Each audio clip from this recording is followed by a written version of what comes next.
Continuamos con nuestro programa Análisis por TV Venezuela. En este momento tenemos el inmenso placer de colocar nuestros micrófonos y nuestras cámaras en Manizales, bellísima ciudad del departamento de Caldas en Colombia, donde nos atiende amablemente, como siempre, la senadora Paola Holguín. Senadora, un gusto tenerla nuevamente por las cámaras de TV Venezuela. Saludos cordiales. Un gusto saludarlo a usted y a todos los televidentes de TV Venezuela. Gracias, muy amable. Bueno, senadora, tenemos muchos temas para tocar, pero quiero comenzar primero que nada con los últimos acontecimientos de Colombia. Acaba de hablar el presidente Santos, le ha dado aparentemente 4 meses de plazo a la guerrilla para que tome una decisión, la guerrilla de la FARC, pero siguen los ataques sobre el territorio colombiano. Ahora tenemos entendido que el ELN también está en acción, en fin. Quisiera que nos hiciera una evaluación de lo que ha venido siendo este proceso. Ya usted nos habló en una oportunidad sobre lo que estaba pasando, pero en este momento, cuando estamos ya en el mes de julio, ¿cómo ve la situación?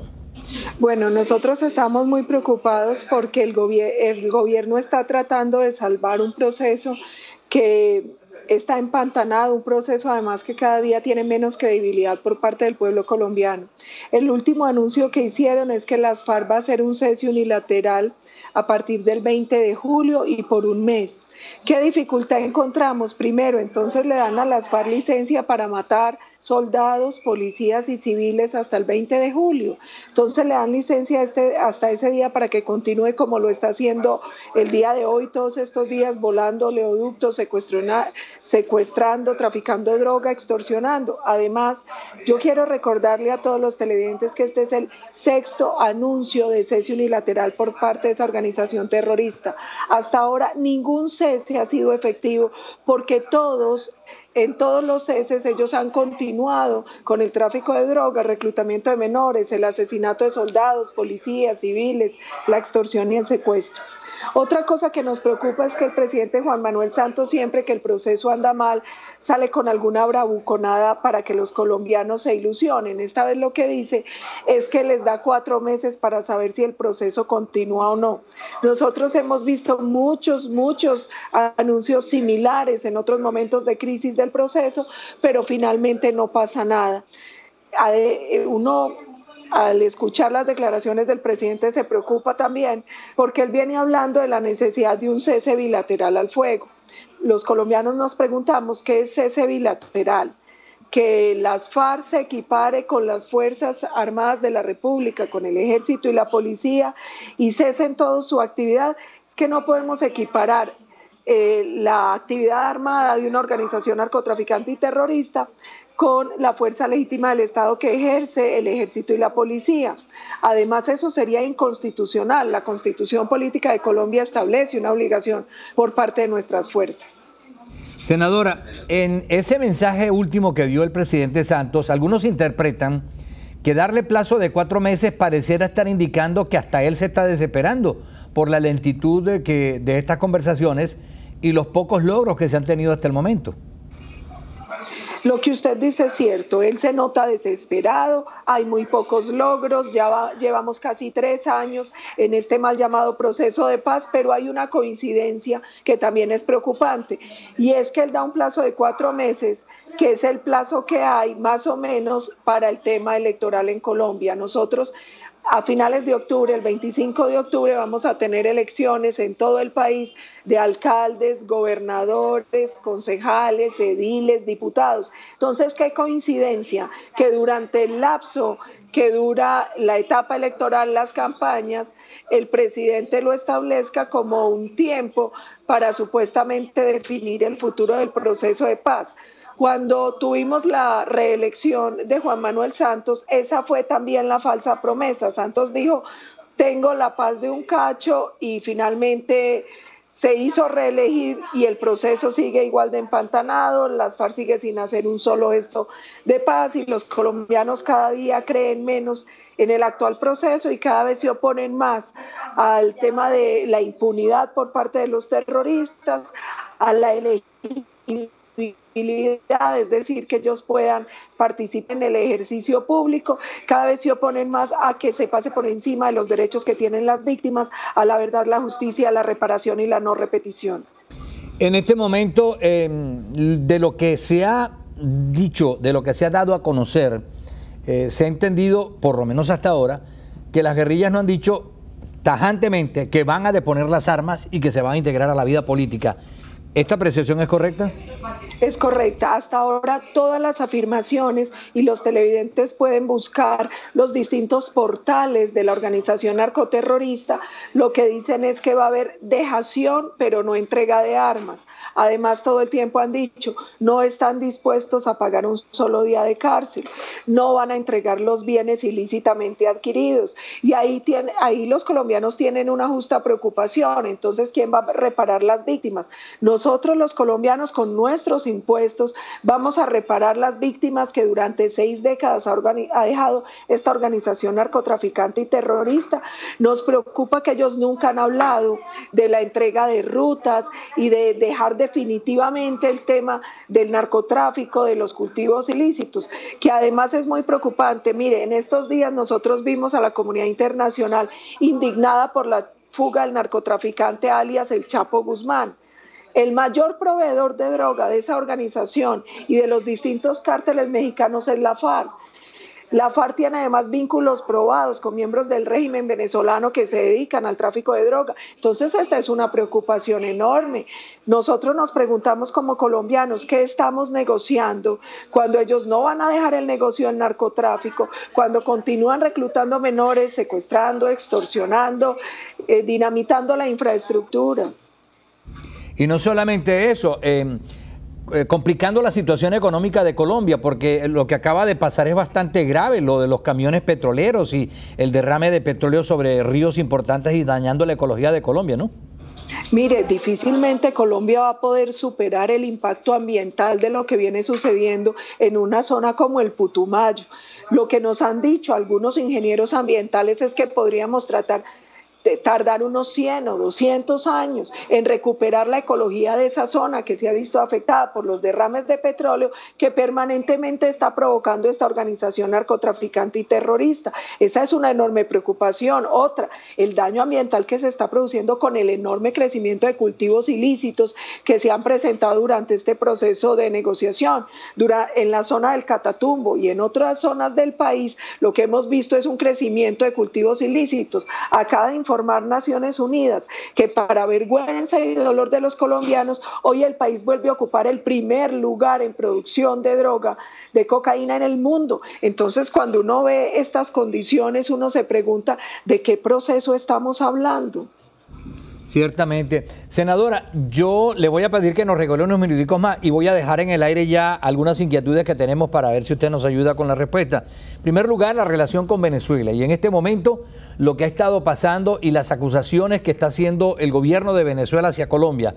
Una de ellas, querer involucrar al expresidente Álvaro Uribe con la muerte de un diputado del gobierno en Caracas y insistiendo pues que el presidente Uribe está detrás de este atentado, detrás de este asesinato. Lo otro es la acusación constante que hacen funcionarios, no digo yo los venezolanos, pero funcionarios del gobierno de Venezuela, al paramilitarismo en Caracas. Acaba de ocurrir en Caracas un suceso donde hubo más de 14 o 15 muertos en un barrio humilde de Caracas y el ministro del Interior salió a decir que en ese barrio donde hubo ese incidente habían paramilitares dirigidos desde Colombia.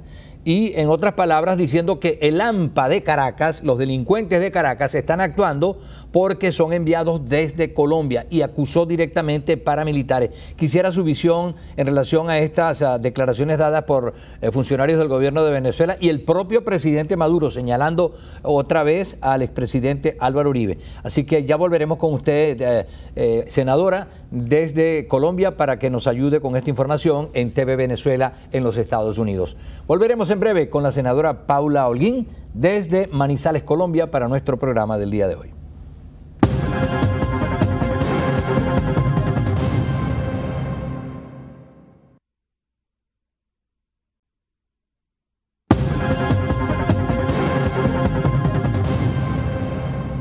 Continuamos nuestra conversación con la senadora Paula Holguín desde Manizales, Colombia. Senadora, para resumir a las personas que no nos pudieron sintonizar antes de ir al corte comercial, estaba dejándole en el aire dos inquietudes. Una de ellas, la de insistir de parte del gobierno de Venezuela en involucrar al expresidente Álvaro Uribe en cosas de Venezuela como la muerte del diputado Robert Serra. ¿Cómo analizan ustedes esto desde el otro lado de la frontera? Bueno, nosotros permanentemente hemos padecido las calumnias, las acusaciones, las injurias y el maltrato del presidente Nicolás Maduro y de muchos miembros del gobierno venezolano. Primero, tengo que decir que el expresidente Álvaro Uribe y los colombianos, lo único que sentimos por el pueblo venezolano es un profundo afecto, respeto, amor, tenemos una historia común. Nosotros lo único que anhelamos es que Venezuela recupere la senda de la seguridad, del crecimiento económico y del bienestar para todos sus ciudadanos. El verdadero enemigo de Venezuela es interno. El verdadero enemigo de Venezuela son los miembros del régimen de Nicolás Maduro que vienen acabando con la democracia, con las libertades, con la generación de empresa, de emprendimiento, de empleo y de oportunidades para sus ciudadanos. A nosotros nos preocupa no solo que el gobierno permanentemente quiera involucrar a personas, al expresidente Álvaro Uribe, a colombianos que lo único que han hecho es luchar por la defensa de los valores democráticos en Colombia, en Venezuela y en la región. Yo quisiera que ellos mismos revisaran con su sistema judicial y revisaran qué es lo que está pasando en realidad en Venezuela, porque pareciera que la política de gobierno es levantar cortinas de humo para distraer de lo que parece ser una política pública de inseguridad. Los niveles de homicidio y de inseguridad que vive Caracas y que viven muchos rincones de Venezuela son alarmantes y preocupantes para ese país y para todos los países de la región. No, sin duda alguna, es una buena respuesta que da para los venezolanos, pero sin duda alguna que debe molestar bastante que el gobierno de Venezuela actual siga señalando hacia Colombia cuando realmente el mal lo deben buscar dentro del país. Eso de señalar el paramilitarismo y que en Caracas las bandas de un barrio llamado Cota 905 son dirigidas desde Colombia por paramilitares. Y lo otro es lo del expresidente Uribe, señalarlo en un hecho como la muerte del diputado Robert Serra, cuando hay versiones policiales que incluso dan a entender que fue una pelea entre los mismos individuos que rodeaban al diputado Serra. El expresidente Uribe me imagino que tendrá ya pues más acciones que tomar, o a lo mejor pasará la página con esto, me imagino, porque esa insistencia del gobierno venezolano hacia el expresidente Uribe ya ha sido como muy continua, ¿no? Sí, es casi obsesiva y es vergonzosa.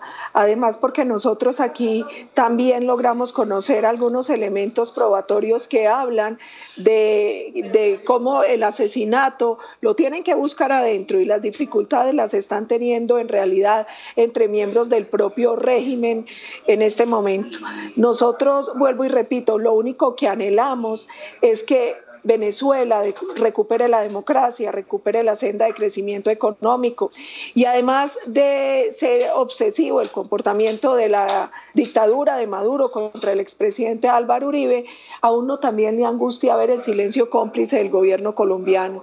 Yo creo que el gobierno de Juan Manuel Santos ha sido poco solidario con el expresidente Álvaro Uribe, pero más allá de solidario no ha realizado la defensa que debería realizar de la soberanía y de todos los colombianos que permanentemente son acosados y atacados por el régimen de Maduro. Senadora, tengo 3 puntos, ojalá y nos pueda alcanzar el tiempo para tocarlos. Uno de ellos, acaba de capturar la policía de Colombia en la costa colombiana a un individuo llamado Johnny Bolívar. Aparentemente ha llegado al gobierno de Venezuela y acusado en Venezuela de haber dado muerte a una intérprete de señas que trabajaba para un canal de televisión. El individuo estaba preso y aparentemente lo dejaron escapar, fue a parar a la costa de Colombia y estaba viviendo con todos los lujos en un apartamento. Le encontraron dinero, boletos y aparentemente pruebas de que tramitó dólares a través de Cadivi, que es la oficina que se encarga de dar los dólares para los viajeros, ¿no? Y lo entregaron ya a Venezuela, tengo entendido. ¿Usted conoció de ese caso? Acá se ha dado poca difusión al caso, algo supimos, no tenemos la información completa de lo que sucedió, pero mire, es que hay una preocupación enorme porque uno lo que ve son organizaciones y criminales que delinquen de lado y lado de la frontera, algunos con complicidad de miembros de la fuerza. Por ejemplo, nosotros hemos denunciado incursiones de miembros de la Guardia Civil venezolana a Colombia, hemos denunciado cómo miembros de la organización terrorista FARC permanecen en territorio venezolano con complicidad de miembros del régimen de Nicolás Maduro y de algunos miembros de las fuerzas estatales. Entonces estas alarmas son síntomas permanentes de lo que viene sucediendo al lado y lado de la frontera. Senadora, los otros dos puntos que le tengo, hace algunas semanas, no quiero decir meses, más bien semanas, un avión cargado con drogas fue perseguido supuestamente, dicen en Venezuela, las autoridades venezolanas, desde territorio venezolano y fue a parar al mar colombiano. La Fuerza Aérea Colombiana parece ser que lo persiguió y logró filmar, grabar al avión antes de que cayera al mar. El avión cayó por fallas mecánicas, pero aparentemente se comprobó que era un avión cargado con drogas en Venezuela. El gobierno de Venezuela aduce que era un avión que venía de Centroamérica, o que iba de Centroamérica hacia Venezuela, pero el gobierno de Colombia asegura que salió de Venezuela. En otras palabras, el gobierno de Venezuela parecería que se quería lavar las manos con relación a este avión, que por cierto estamos viendo en pantalla en este momento, y que fue a estrellarse frente al mar cerca de Barranquilla, si mal no recuerdo. ¿Conocido este caso, senadora? Así es, la versión que nosotros tenemos es que esta aeronave salía de Venezuela cargada de droga rumbo a Centroamérica y de ahí a Estados Unidos. Mire, el gobierno venezolano no puede negar varias cosas. Primero, el vínculo de las FARC es el mayor cartel de narcotráfico de Colombia con miembros del régimen de Nicolás Maduro. Dos, que hoy la mayoría de las trazas aéreas de tráfico de droga pasan por Venezuela. Tres, que no se ha realizado una política eficaz de lucha contra el narcotráfico por parte del gobierno venezolano y viene retrocediendo esa política también en nuestro país para vergüenza de los colombianos. Entonces, ese es un tema indiscutible. Nosotros lo que esperamos es que los distintos organismos internacionales avancen en las investigaciones, porque cuando se hace el análisis de trazas aéreas del tema del narcotráfico, se ve que hoy la mayoría de la droga está en esa ruta entre Colombia y Venezuela. Finalmente, senadora, el tema del cierre de la frontera hecho de manera unilateral por el gobierno de Venezuela, perjudicando a habitantes tanto de Venezuela como de Colombia, tanto empresarios de Venezuela como de Colombia.